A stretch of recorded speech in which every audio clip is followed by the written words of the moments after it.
Vocês vão conhecer o Oli Bray. O Oli, ele foi professor por 20 anos na Escócia. Ele trabalhou como conselheiro do governo da Escócia para novas tecnologias e para mudanças de políticas em inovação e educação.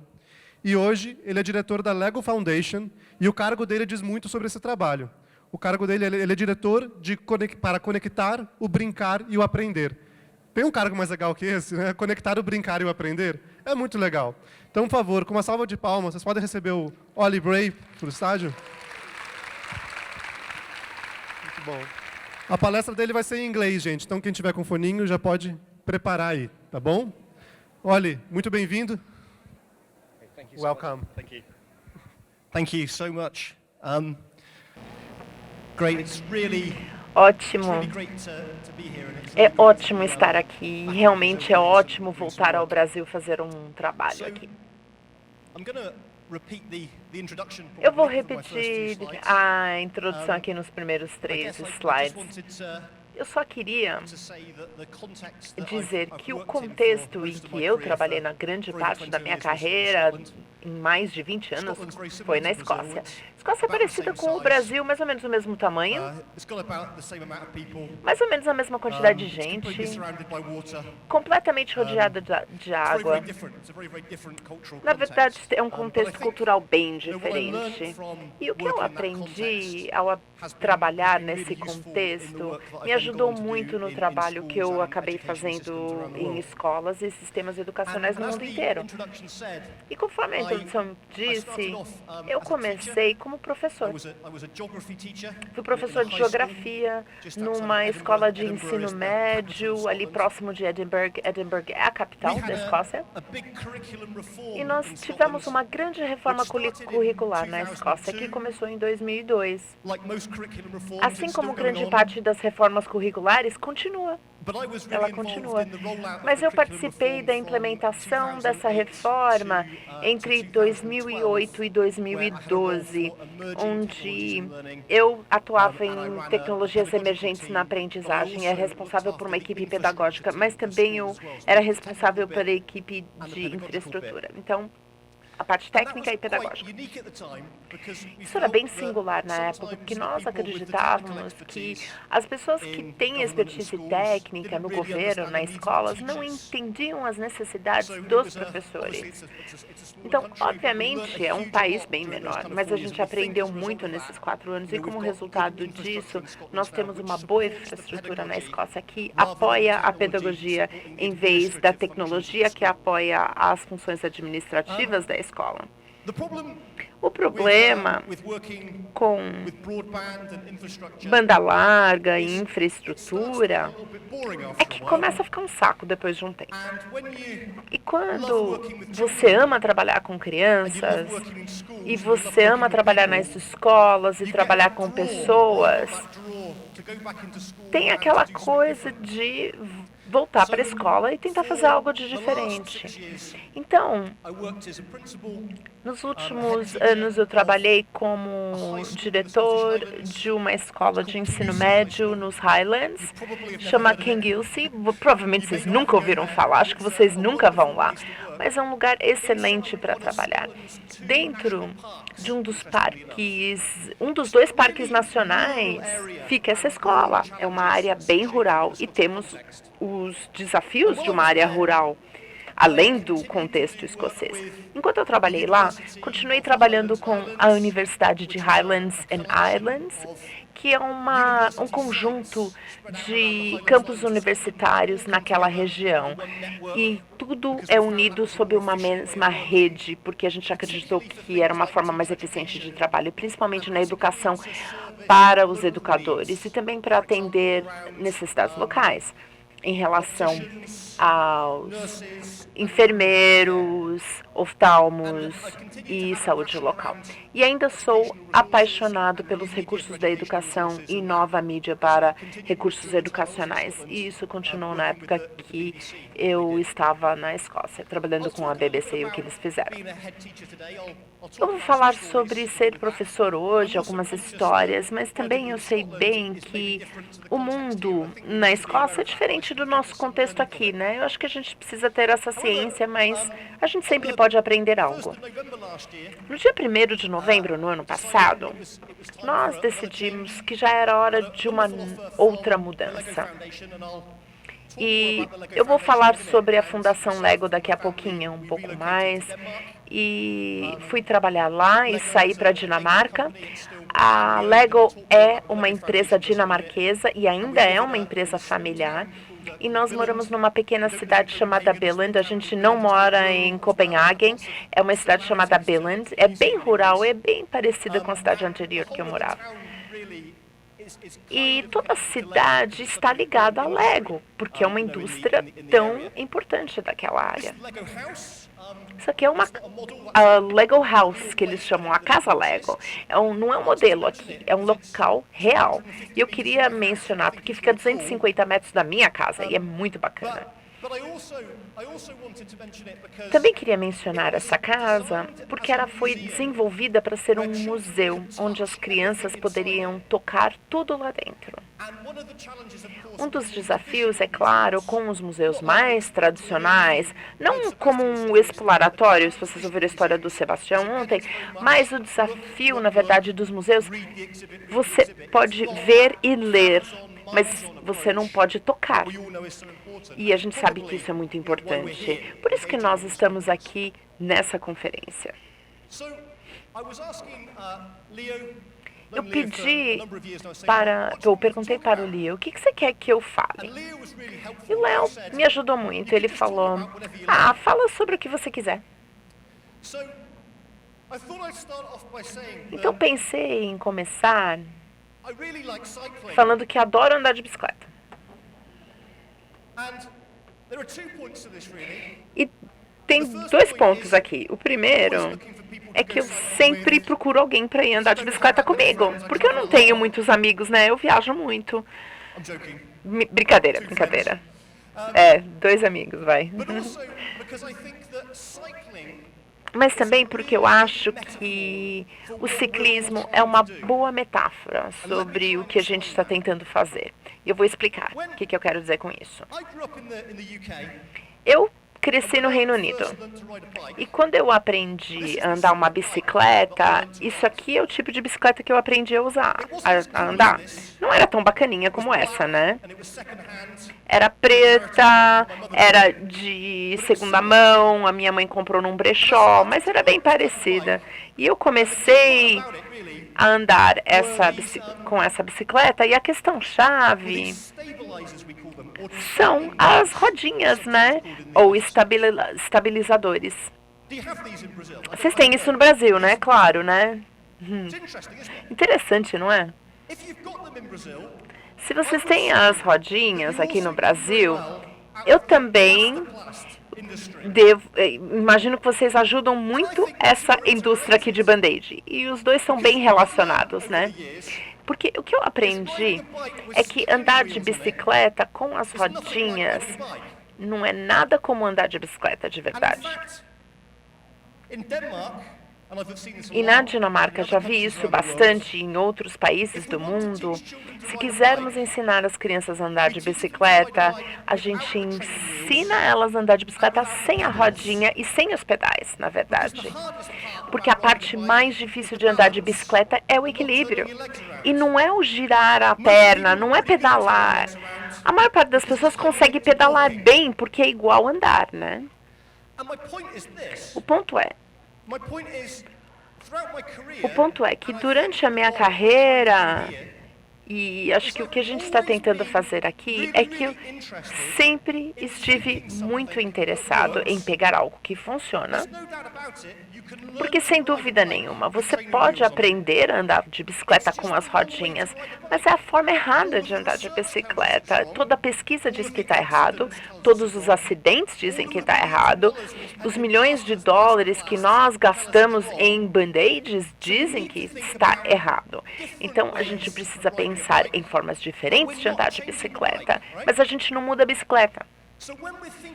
Então, quando a gente pensa sobre as escolas, a gente precisa pensar em mudar a escola dentro do sistema atual. Eu acredito fortemente que a gente pode fazer isso. Ainda é andar uma bicicleta ou ir à escola, mas a gente precisa lapidar para deixar ela melhor ainda. E para mim, e muito do teu trabalho tem sido feito em torno dessa ideia, é que a tecnologia nas escolas é muito importante. Mas algumas pessoas dizem que a tecnologia nas escolas vai facilitar a vida do professor. O que eu posso dizer para vocês é que a tecnologia na escola não vai facilitar a vida do professor, porque lecionar é muito difícil. E é muito difícil porque nós nos importamos com as crianças e temos outras pressões que a gente sente o tempo inteiro. Mas o que a tecnologia deveria fazer e as atividades que nós podemos ver nessa conferência hoje, amanhã, é que, se a gente pensar a respeito, é que pode fazer o ensino diferente, porque a gente tem essas várias ferramentas que podemos utilizar. E eu fiquei bem interessante nessa palavra, diferente. E principalmente quando eu entrei na Fundação Lego, porque a missão deles é redefinir o brincar e também reimaginar o aprendizado. Redefinir o brincar é interessante porque as pessoas acham que só os jovens brincam. As pessoas acham que brincar é uma atividade completamente desestruturada, mas na verdade temos muitas pesquisas que nos dizem que alguns dos negócios mais bem-sucedidos do mundo são lúdicos, por natureza. Tem muita pesquisa social que diz que as melhores unidades familiares e comunidades são lúdicas, por natureza. E muitas evidências nos dizem que o brincar é algo que podemos fazer e nos beneficia, tanto academicamente e socialmente, do ponto de vista de saúde e bem-estar, desde os mais jovens até sermos bem mais velhos. E eu fiquei bem interessado nessa ideia de reimaginar a aprendizagem, porque para mim, sim, o brincar é importante, mas reimaginar a aprendizagem também é importante, tentar fazer as coisas de forma diferente nas escolas. Eu vou explicar para vocês o que é a Fundação Lego. Então, tem uma má notícia. Se você está buscando me dar a melhor ideia para o próximo brinquedo Lego, não sou a pessoa certa para isso. Se você quer um desconto no último modelo da Star Wars do Lego, não é comigo que vocês vão falar. Porque a Fundação Lego, na verdade, é diferente da Lego. Aqui tem a Lego e todas as empresas do grupo, educação, a loja, o grupo, o Lego House, a escola. Mas já mencionei, é uma família dinamarquesa, é dona da empresa, eles têm 75% da Lego na holding. E a fundação recebeu 25% para a utilização de filantropia. Então, nós fazemos muito trabalho em algumas geografias focadas, na Dinamarca, e estamos fazendo cada vez mais trabalho no ambiente humanitário. E uma parte das coisas que fazemos na Fundação Lego, e isso é muito importante, é porque é sem os tijolinhos, na verdade, é aprender como brincar. E um dos motivos que eu gostei da conferência ontem é que quando eu fui nas exposições dos professores, e tudo que eu vi era lúdico por natureza, e eu achei isso muito importante. Nós vamos falar sobre escolas, porque todos trabalhamos nas escolas, estamos conectados às escolas de alguma forma. E eu queria dizer desde já que provavelmente, não sei se isso é um fato, mas provavelmente nas escolas no Brasil, assim como nas escolas na Escócia, e na África do Sul, e Nova Zelândia, e na Austrália, e muitos outros países, na escola a gente sempre enfrenta momentos difíceis. Sempre é um desafio trabalhar numa escola. E tem vários motivos por isso. Um dos primeiros é o tempo, né? Você está pressionado pelo tempo, fazer mais na escola, com menos. Às vezes temos os desafios com relação às crianças, suas famílias e outras questões. E aí temos outros motivadores, como a questão política, o currículo e os resultados. Conforme eu já disse, trabalhar nas escolas é uma coisa bem difícil de fazer. Também temos grandes motivadores tecnológicos. Tem muita conversa sobre a quarta revolução industrial. As pessoas nem entendem o que é isso direito, já falam sobre a quinta. Então, aquelas táticas de medo, eu acho, na verdade, quando eles falam sobre tecnologia. Mas, dito isso, nós temos, sim, outros motivadores tecnológicos importantes que a gente precisa estar ciente sobre isso. Se queremos alcançar o objetivo da escola, que é preparar cidadãos preparados dentro do país e dentro do contexto. Eu acho que se você pensar sobre o brincar nas escolas, às vezes os dois não se encaixam.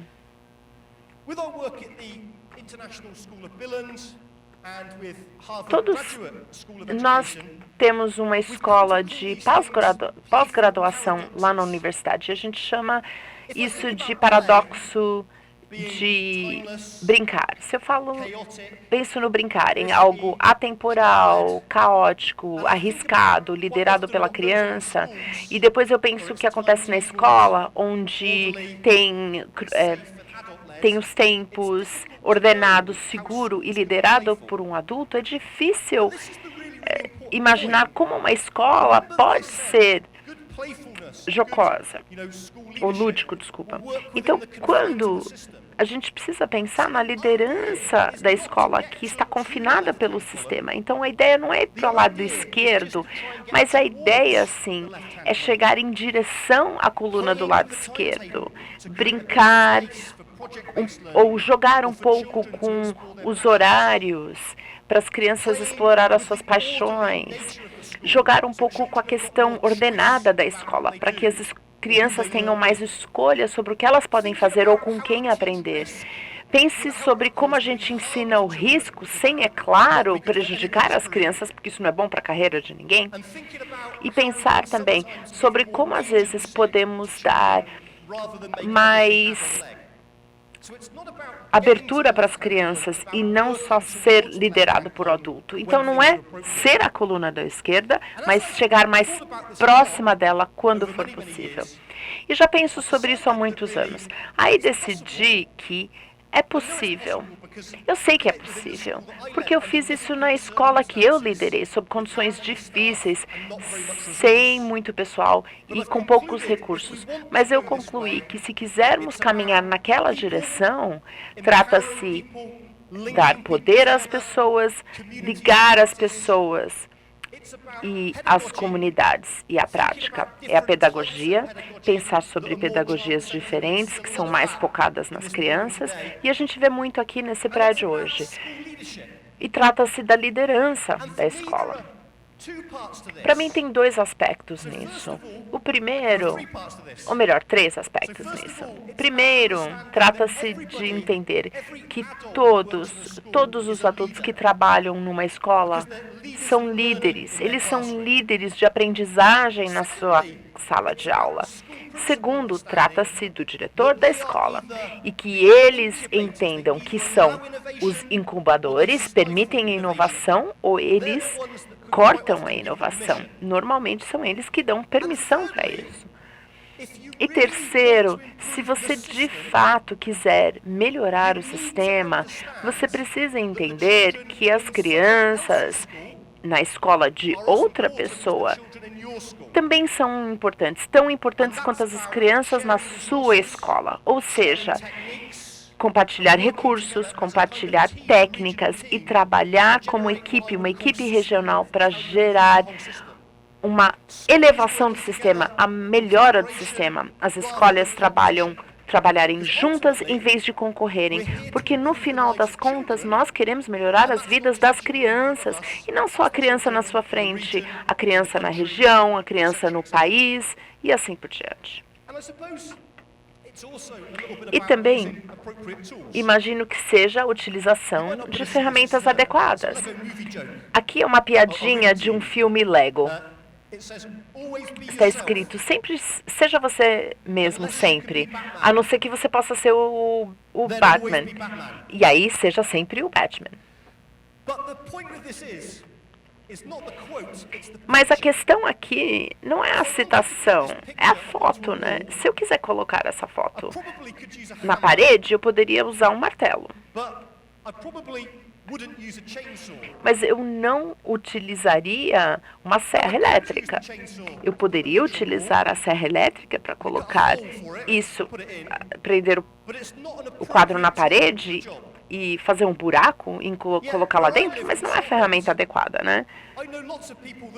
Na Escócia, muitas pessoas compraram serras elétricas porque eles precisavam ter uma. Então, é pensar sobre o tipo de ferramenta, a ferramenta adequada para o trabalho.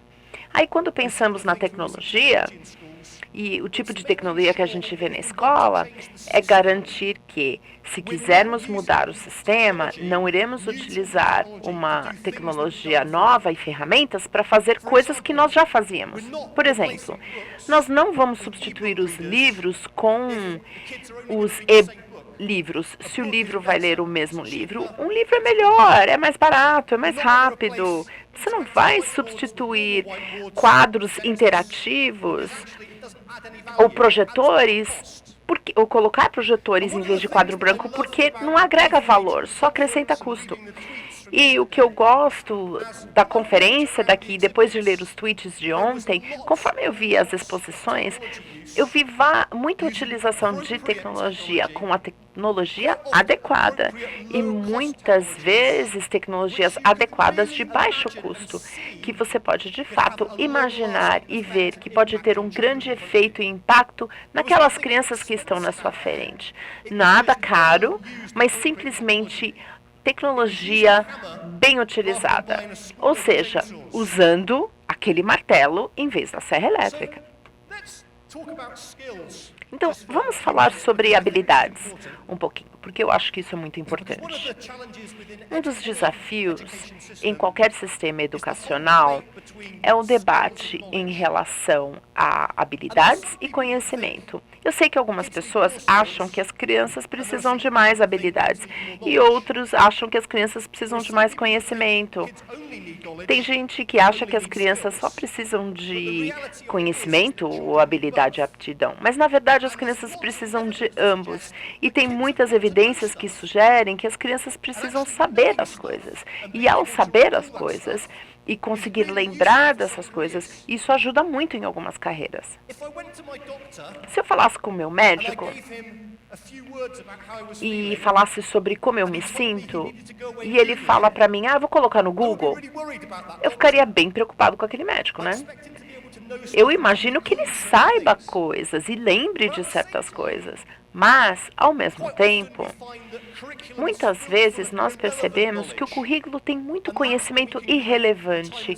E eu acho que é aí que a gente pode criar o tempo e o espaço para um arranjo de habilidades holísticas. Mas o desafio é, quais são as habilidades que os jovens precisam? E também precisamos ter cuidado como essas coisas, que é do Fórum Econômico Mundial, por exemplo.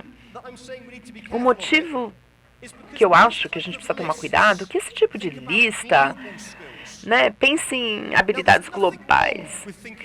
Claro que não tem nada errado em pensarmos em habilidades globais, mas sempre que você vê uma lista de habilidades como essa, todas, claro, são importantes, você precisa olhar isso com a lente de o que essa habilidade significa para a minha sala de aula, na minha escola, na minha região e no meu país. E muitas vezes a gente pensa sobre o global e o internacional, em vez de pensar no local primeiro. E se você não acertar o local primeiro, vai ser impossível ser competitivo naquele estágio internacional. Então não tem nada de errado com uma lista de habilidades, mas a gente precisa pensar na localização.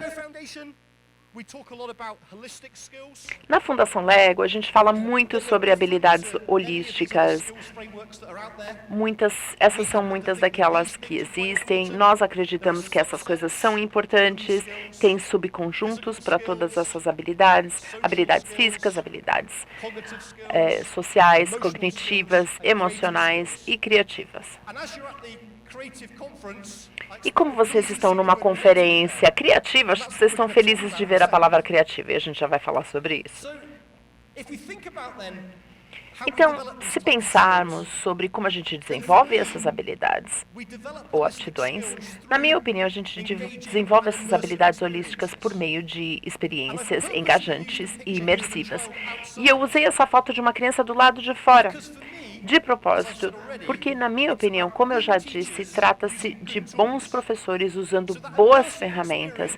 Então, aquela experiência imersiva pode ser do lado de fora da sala de aula, ou pode ser uma experiência de tinkering, ou exploração lúdica, que o Sebastian falou ontem, ou uma sala de aula, ou visitar um museu. Então, tem vários tipos de experiências. E o importante é que na educação de uma criança, eles precisam experimentar várias coisas diferentes dentro do seu contexto local, mas que possam fazer ligações com tudo isso.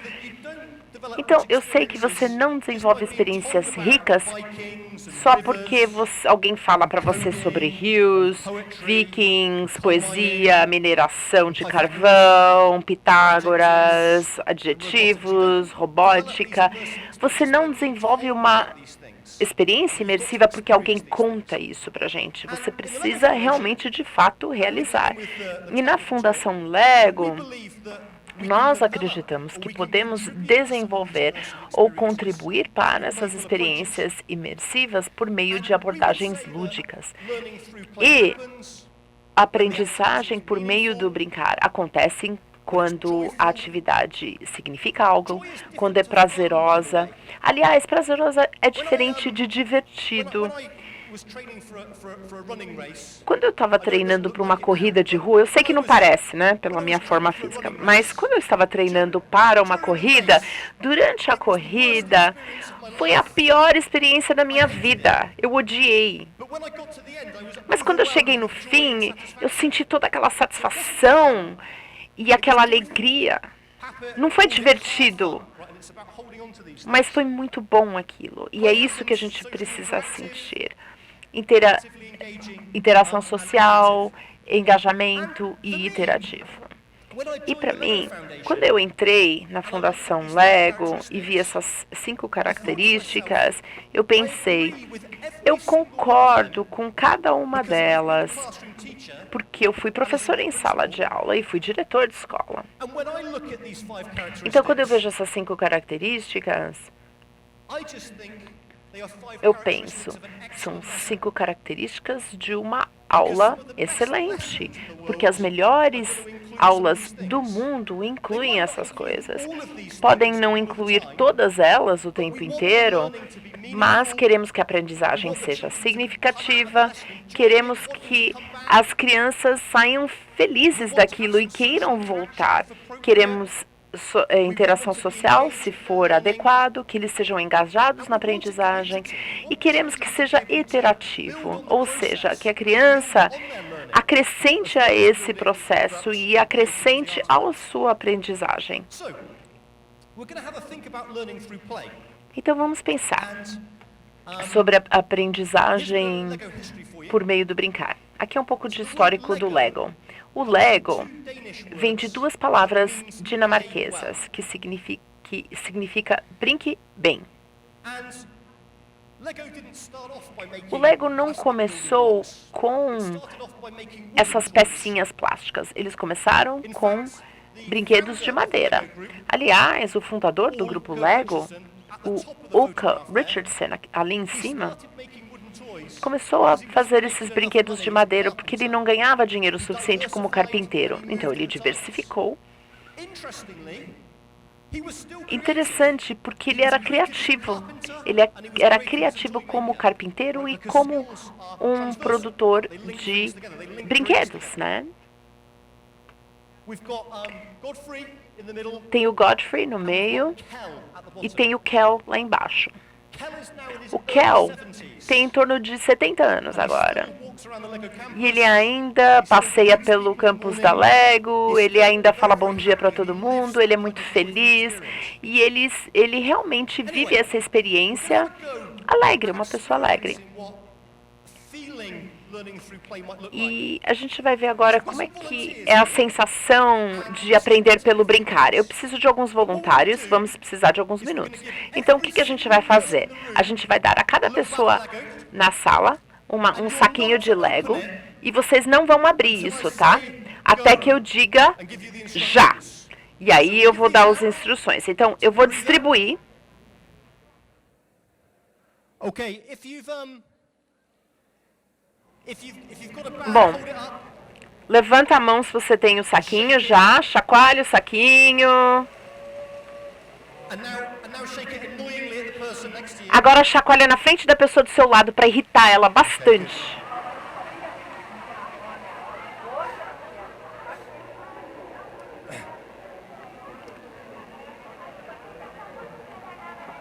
Okay, can we get a quick round of applause for our volunteers giving the ducks out? Uma salva de palmas para os nossos voluntários que distribuíram os saquinhos. And now the hard fun starts. E agora a diversão difícil começa. Então, The health and safety briefing. primeiro precisamos da explicação de saúde e segurança. Daqui a um minutinho eu vou pedir para você abrir o saquinho. Before I do that, Antes disso, you look to the left. olha para a esquerda e olhe para a direita e veja se a pessoa do seu lado está usando óculos.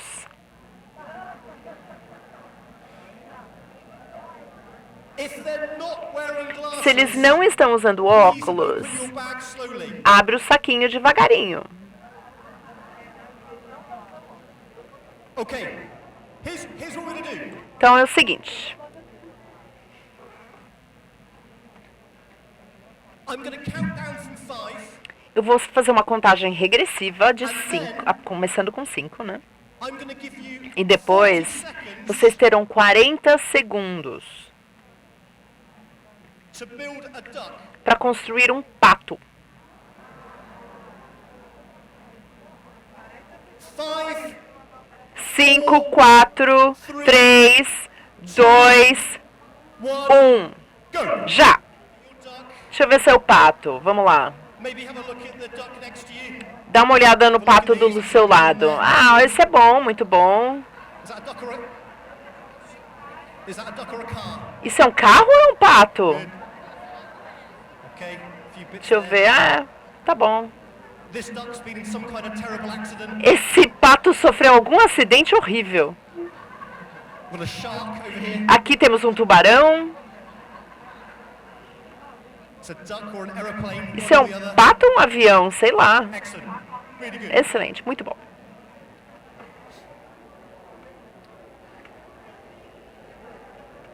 Okay, so before we talk about that, Antes de falarmos sobre probably isso, a second selfie. eu acho que a gente precisa fazer um segundo selfie, né? Hold the ducks up. Levante os patos.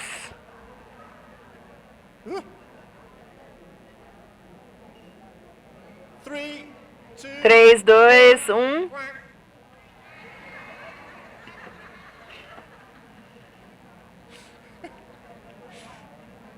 Great.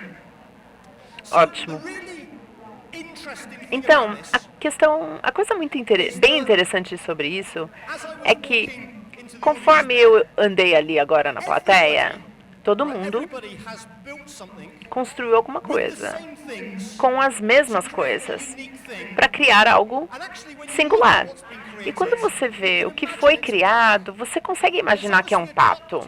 E para você é um pato, né? E aquilo significa algo para você em relação ao que você criou. so Então, let's have a think about then. vamos pensar sobre isso. Vamos pensar sobre o que aconteceu. Isso é o que eu vi. So first of all, at the start, Então, no I início, saw a huge amount. eu vi uma grande quantidade de autorregulação. There were some people that were Algumas desperate pessoas to open their estavam bags, enlouquecidas para abrir o saquinho e começar logo e fazer a tarefa. but the teacher had said, Mas o professor disse: não, "Wait until I tell you você to vai open your esperar, bags, você not só learn." pode começar quando eu mandar. And then I saw probably a Depois bit eu of vi symbolic representation. uma representação simbólica. Então você estava pensando como é que era um pato. Aí eu coloquei aquele pato de madeira na tela, não é nada como o que você poderia criar. Então você pensava naquela memória de curto prazo, de longo prazo, imaginando o que seria, como que ficaria um pato e o que você poderia construir com essas pecinhas que você tinha. Tinha muita função executiva, funcionamento executivo também funcionando, porque eu consegui ouvir vocês pensarem. Porque você pensava, como é que é um pato, como é que eu consigo criar, copiar, por que o pato dela é melhor do que o meu, e agora eu vou mudar o meu design. Nas escolas a gente chama isso de colar. No resto do mundo a gente chama de colaboração.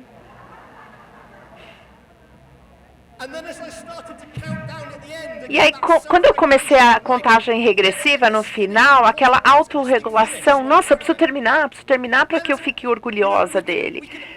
Então, a gente tem uma tonelada de coisas aqui que ocorreram nesse processo. A gente pode falar sobre as habilidades motoras e como alguns de vocês precisam melhorar a sua habilidade motora. A gente pode falar sobre várias coisas diferentes. É uma atividade bem interessante para que você sinta quais são as 5 características de brincar. Foi significado para você, eu vi muitos sorrisos no final. Alguns de vocês não gostaram dos primeiros 10 segundos. Teve uma interação social, foi iterativo. Então, um ótimo exemplo de aprender por meio do brincar. Então, quando eu penso o porquê isso foi útil, quando eu penso nisso por meio da aprendizagem poderosa. O tipo de atividade que a gente acabou de fazer provavelmente não seria adequada para um grupo de 30 crianças, para ocupá-los durante 3 horas. Mas foi adequado para a plateia que temos aqui e o tempo que a gente tem aqui. Então, envolve uma boa pedagogia, foi bem planejado, teve auxílio feliz. Eu já fiz isso antes, não com uma plateia tão grande, não sabia se ia dar certo, mas eu achava que seria adequado e foi bem interessante e engajador. Alguns de vocês talvez se interessaram porque gostam de Lego, outros porque gostam de patos. Outros porque vocês queriam competir e ser melhor que a pessoa do seu lado. Mas foi interessante e foi engajador por esses motivos. E mais uma vez, se liga bem com as características do brincar. Eu queria refletir sobre 2 coisas que nós ouvimos ontem. Então, pensando nas características, o primeiro foi um engajamento ativo. E uma das perguntas que surgem bastante lá na Fundação Lego é o que é a aprendizagem lúdica nas escolas? Então, se a gente quer mais disso na escola, como é que é isso? E um dos relatórios que nós temos trabalhado agora é que estamos vendo as 5 características do brincar e também buscando evidências baseadas na prática e tentando identificar que tipo de prática é mais lúdica. Então, se fosse o didático, só falando para vocês, não é lúdico, isso é entrega de conhecimento. Mas temos algumas coisas, aprendizagem baseada em problemas, projetos ou colaborativo. Então, muitas dessas coisas conseguem ser bem alinhadas com as atividades e os workshops, oficinas que estão ocorrendo aqui na conferência. Então, são lúdicos. E a segunda parte, antes de entrarmos nas perguntas e respostas, é que eu queria falar sobre criatividade. E eu queria fazer uma pergunta para vocês. Quem aqui acredita que as crianças são mais criativas do que os adultos? Se você acha que sim, levanta a mão. Eu não acredito nisso, mas eu gosto de levantar a mão para ver se vocês vão me copiar, imitar. Mas de repente você acredita nisso e tudo bem. Agora, de repente, você está aí sentado pensando, peraí, a gente sabe que crianças são mais criativas que adultos, porque eu vi um TED Talk e me contaram que as crianças são mais criativas que adultos. E foi visto milhões de vezes no mundo inteiro. E nesse TED Talk tem uma citação de pesquisas do George Land, da década de 60, que realizou uma pesquisa junto com a NASA para analisar a criatividade. Fizeram a mesma pesquisa com crianças. E o Land concluiu que as crianças perderam as habilidades criativas que tinham quando tinham 5 anos de idade e 2 anos de idade. Mas tem umas coisas interessantes aqui. Primeiro, na Fundação Lego, nós estamos interessados nisso. E a gente tentou procurar achar esses dados da NASA. Nós tivemos um pesquisador buscando isso durante 6 meses. E conversamos com a NASA e a gente encontrou várias evidências da história e evidências dos testes que foram feitos em pequenos grupos de criança, mas não uma evidência de fato que houve um estudo em massa. Tá? Mas isso não é, de certa forma, um problema. Porque parece que a gente tem essa sensação que crianças deveriam ser mais criativas que adultos, né? Eu tenho essa sensação também. Mas tem um desafio.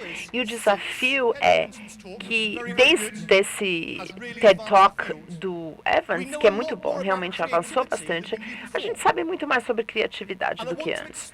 E agora eu quero explicar isso contando uma historinha breve. Quando eu era criança, eu tinha uma casa da árvore, na casa dos meus avós. E eu ia lá nos finais de semana e eu brincava naquela casa da árvore. Eu tinha ótimos planos para minha casa da árvore. Ela ia ter eletricidade, inclusive. E aquele poste de bombeiros para eu escorregar e uma piscina. Mas esse é o problema, né? Porque como criança, eu tinha um ótimo senso de imaginação, mas eu não era criativo. E o que nós sabemos historicamente, e cada vez mais nos últimos 10 anos de pesquisas, é que imaginação e criatividade são coisas diferentes.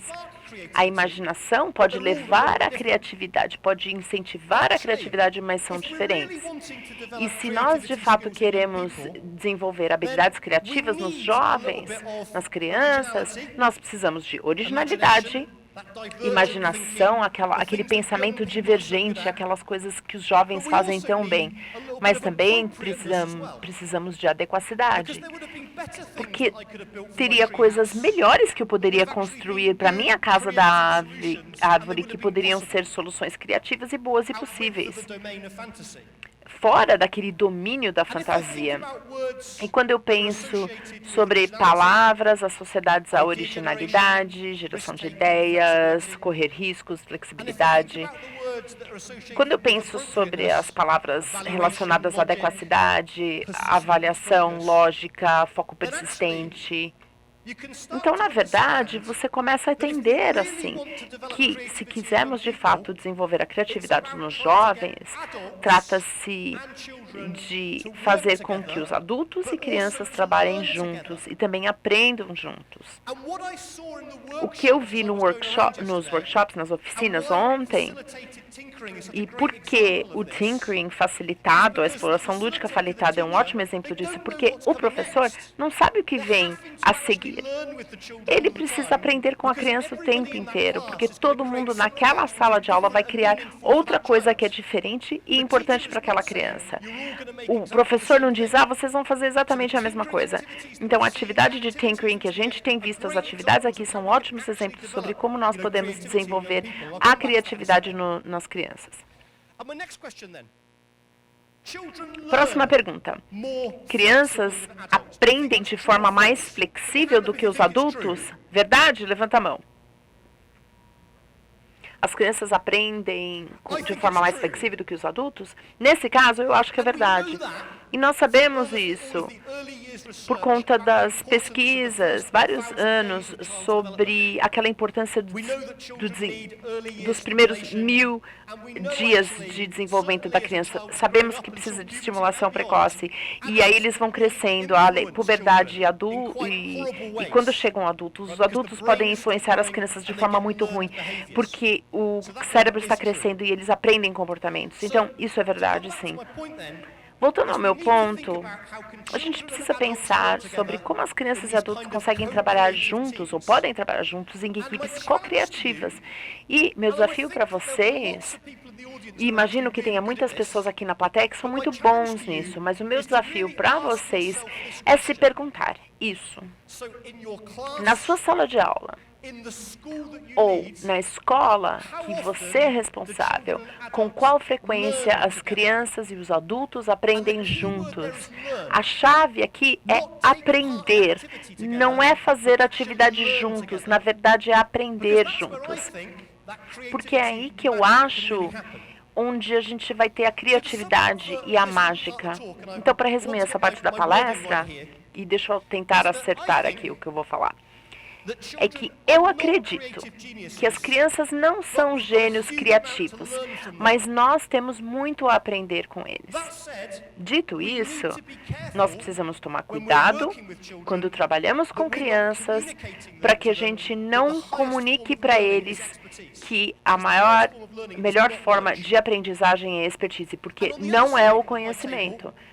E do outro lado da mesa, os adultos não são falhas criativas. Eu já vi seus patos, eu sei que isso é verdade.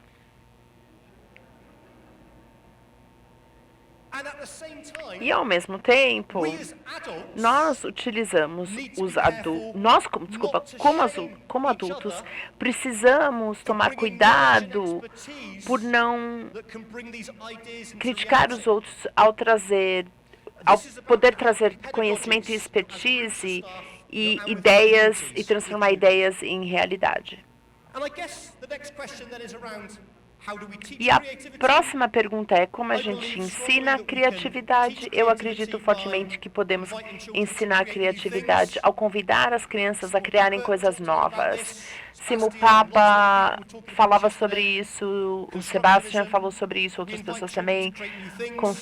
Construtivismo, a gente convida eles a criar coisas novas, com objetos simples, de todos os dias. Isso aqui é um exemplo do exploratório, foi mencionado antes, eu adoro essa ideia. De uma máquina singular que cria um desenho único e essas máquinas conseguem pular e desenhar em toda a página. E quando você vê as pessoas trabalhando com essa tecnologia, abordagem lúdica, a alegria, a interação acaba sendo muito evidente. Aqui é um exemplo diferente. Isso aqui é uma atividade que a gente faz no estúdio de ideias Lego. Então, a gente está construindo uma espécie de teleférico. Eu faço isso com uns professores na África do Sul, faz um mês mais ou menos. E temos iterando, estávamos fazendo uma iteração disso durante 2 horas, tentando fazer ele funcionar com o motor e alguns componentes. Aí tinha uma história em torno disso, uma narrativa. Isso aqui foi a apresentação. Isso é muito importante no Tinkering. Vocês podem ver o que está acontecendo, que é um desafio, mas também a frustração quando um deles cai. Então,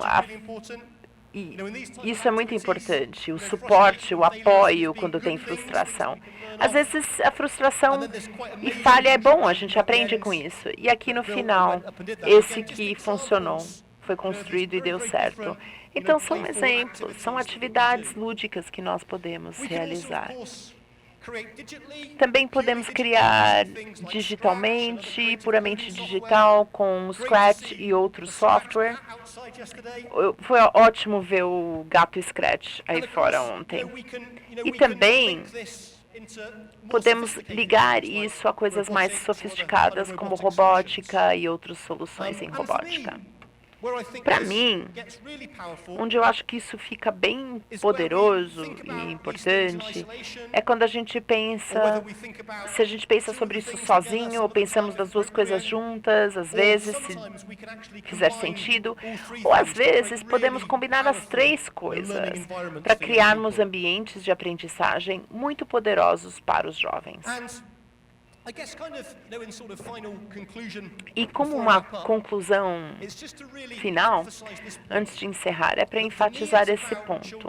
Para mim, trata-se de crianças e adultos trabalhando e brincando juntos, e é isso que de fato vai melhorar essa genialidade coletiva. E eu acho também que isso que desperta a curiosidade nas crianças. E se acertarmos isso como adultos, isso também vai despertar a curiosidade em nós. E nada como a curiosidade para motivá-los, como um professor ou líder de escola, porque essa sensação de curiosidade é algo incrível. E precisamos lembrar que queremos que as crianças sejam curiosas e que os professores também, porque não podemos esquecer que as escolas, o negócio das escolas é desenvolver as pessoas, não prepará-las para provas ou ensinar conhecimento. Isso é uma subsidiária do que nós fazemos, que também é importante. Mas nós fazemos isso porque estamos lá. O nosso negócio é desenvolver pessoas, por isso que nós trabalhamos com educação. E, agora, como líder de escola, quando eu penso como levar isso para o líder de escola e para o professor, eu acho que trata-se da curiosidade dos dois. Olhar para dentro e pensar sobre a sua própria capacidade e habilidades. Olhar para fora, para comparar com os demais, para ser melhor, trabalhar em colaboração, redes como essa, numa sala profissional, ambiente profissional como esse, mas sempre com aquele olho no horizonte. Porque às vezes o que você faz é bom o suficiente, assim como andar a bicicleta com rodinha, mas aí chega alguém com o que você deve fazer, e aí você não está preparado e não tem resiliência suficiente para adaptar-se àquilo. E eu acho que nós desenvolvemos a resiliência por meio de parcerias. Então, para resumir, eu acho que existe um aumento global no interesse de aprendizagem criativa e lúdica. E aqui nessa rede brasileira também eu vejo isso, porque é liderada por professores, por praticantes e tem um ótimo apoio. Há grande interesse em relação a isso e no trabalho acontecendo.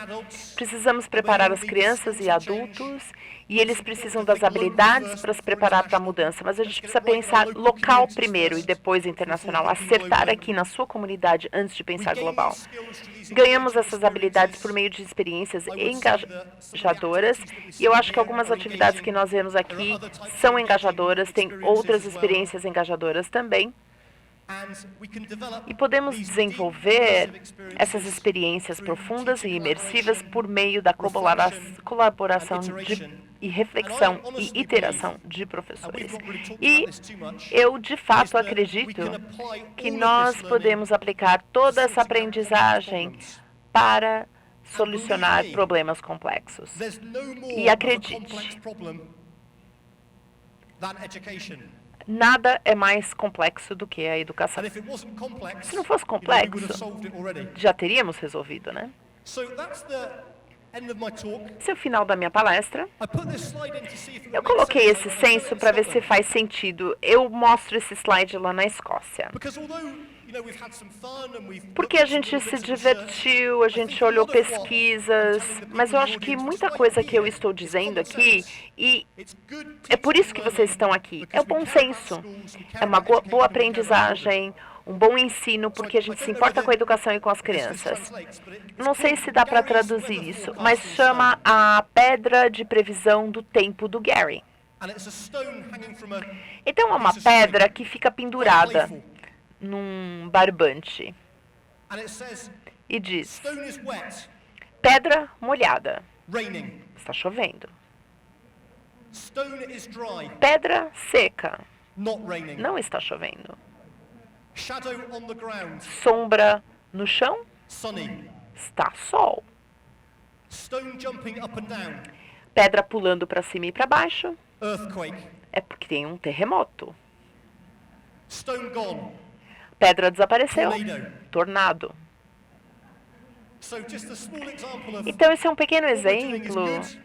de que o que nós fazemos é bom, a gente precisa continuar a fazer um bom trabalho em circunstâncias difíceis, porque no final das contas nós queremos melhorar a vida das crianças no nosso contexto local. Muito obrigado. Olá, ótima apresentação. Obrigado por compartilhar seu conhecimento conosco. Eu fiquei curioso sobre o fato de que você mencionou sobre a curiosidade que nós precisamos explorar com os nossos professores. A minha pergunta é, como podemos explorar essas curiosidades? Tem algumas perguntas específicas, imagens, vídeos? Como é que a gente trabalha com isso, então? It's a great question. Ótima pergunta. So for me, Para mim, I like to think about eu gosto de when we try pensar, and develop curiosity and quando a good gente learning tenta with desenvolver a children. curiosidade, uma boa aprendizagem com as crianças, parte disso é dar uma certa permissão para elas decidirem. There's Então, eu acho que tem cada vez mais evidências e sucesso, e eu posso dizer isso até pessoalmente, o trabalho que a gente faz na escola internacional, é que ter pequenos grupos de professores trabalhando juntos em algo que eles têm interesse que está relacionado à aprendizagem e o ensino. Eu chamo isso de colaboração, investigação colaborativa, mas a gente também chama de pesquisa lúdica participatória. É praticamente a mesma coisa, mas, na verdade, o que a gente quer dizer com isso? É que seja lúdico para os adultos também. E que nós, quando eu fui diretor, o que nós vimos quando implementamos esse modelo nas escolas escocesas é que quando você junta grupos de professores, geralmente grupos de 3, no máximo 4, uma tríade de aprendizagem. Aí você passa muito tempo com eles. E eles estão tentando descobrir o que eles querem aprender mais. Aí eles tiram aqueles desafios do caminho e chegam a uma pergunta que eles querem respondido. Como é que eu melhoro o feedback na minha sala de aula? Como é que eu crio espaço e tempo para essas atividades? Como é que eu faço alfabetização de forma mais lúdica? E aí, os professores saem e pesquisam isso, não de forma robustamente acadêmica, né? Porque aí a gente amassa a pedagogia se você coloca estrutura demais, mas de forma de tentativa e erro para ver o que pode ser alcançado. E assim como todas as atividades lúdicas, vai ter uma apresentação e compartilhar as ideias online ou na comunidade. Então, eu acho que se quisermos desenvolver a curiosidade nos professores, nós precisamos fornecer formas para que eles tenham curiosidade sobre algo que tenham interesse. Muitas vezes na escola, nós falamos para os professores o que eles precisam ter interesse, e eles não têm interesse naquilo, e a gente não tem progresso. Olá. Estamos falando sobre ensinar a criatividade, mas e a avaliação da criatividade? E como é que a gente dá o feedback para os alunos sobre isso, a devolutiva para os alunos?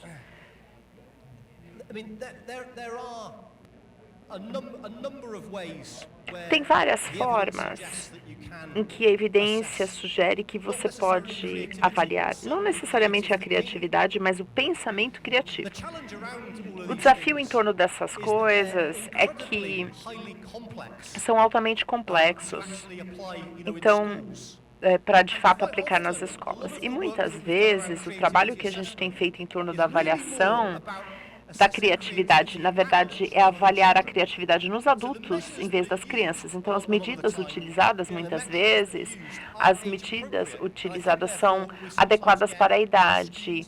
Então, às vezes a gente tem desvios nos resultados. Para mim, e é isso que a gente fez na minha escola, talvez não seja tão robusto como os testes internacionais ou nacionais.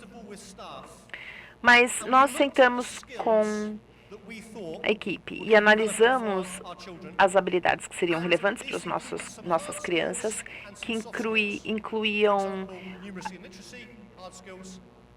por exemplo, a alfabetização e outras habilidades como comunicação, criatividade. E eu fiquei 2 dias e meio com a equipe falando sobre o que a criatividade boa é na nossa escola de ensino médio. Como é que é a colaboração na nossa escola? E a comunicação. E tivemos uma lista de coisas e exemplos de coisas que já estavam acontecendo no currículo e também identificamos lacunas.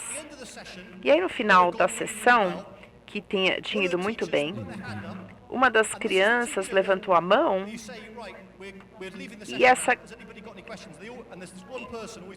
e sempre a gente está terminando a sessão e sempre tem alguém que levanta a mão, né? E como professor, você sabe que sempre vai ter algum ponto, né? E aí ele falou, olha, é uma atividade bem interessante. Agora a gente tem uma ideia sobre o que é a criatividade na nossa escola e como a gente pode medir se os alunos melhoraram a criatividade e o resultado criativo. Mas nós fizemos esse trabalho como adultos.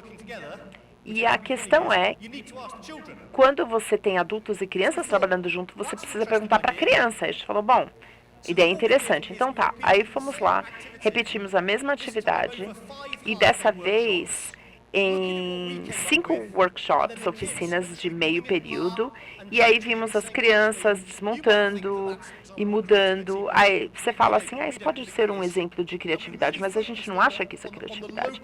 E nós focamos no local com essas habilidades mais técnicas. Então, quando um inspetor de escola chegava à nossa escola, ele falava, como é que você justifica que essa criança é mais criativa? A gente fala, bom, essas crianças fizeram essas coisas e elas conseguem articuladamente, de forma articulada, pensar sobre o pensamento e falar como elas acham que são mais criativas, colaborativas e mais comunicativas.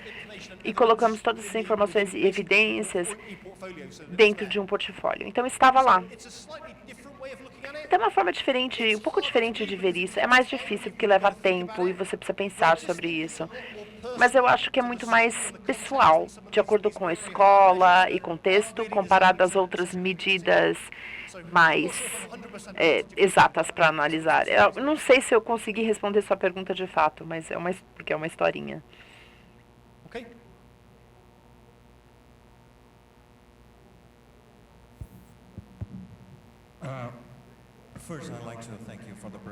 Gostaria de agradecê-lo pela sua apresentação. Tenho uma pergunta.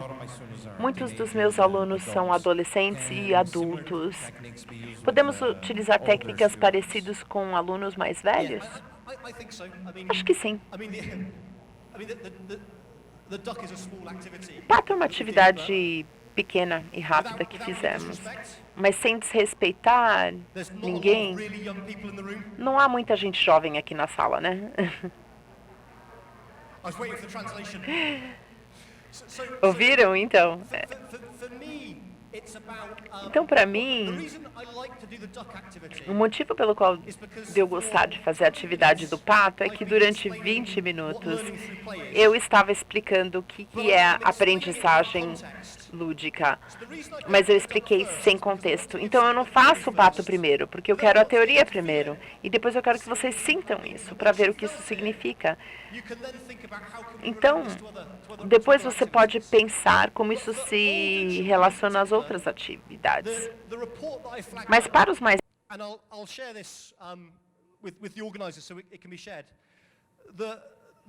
the teaching pedagogies paper, like learning through play in schools, is very, very relevant to these playful pedagogies and also develops creativity. And I can't emphasize enough, for me, the two standout ones are collaborative learning. There's a huge amount more potential that we could be doing with older learners around collaborative learning. Young kids are actually pretty good at it, but older children, could be a lot better at it, particularly And it's also a great technique to learn in a playful way to actually prepare for tests. You know, so it's an amazing kind of way to do it. And also the project-based learning as well, with a real emphasis on projects, not puzzles. Because I think there's far too much stuff in schools where kids are just solving the same puzzle over and over again, which I'm not saying is not important, but it only requires a certain skill set, and it's not got that kind of open-ended project-based learning, those high ceilings that Sebastian was talking about tomorrow. So I think, in summary, like, highly relevant, but it's about getting the young people to experience it. Once they experience it, they see the relevance, and then as the teacher framing it in appropriate activities.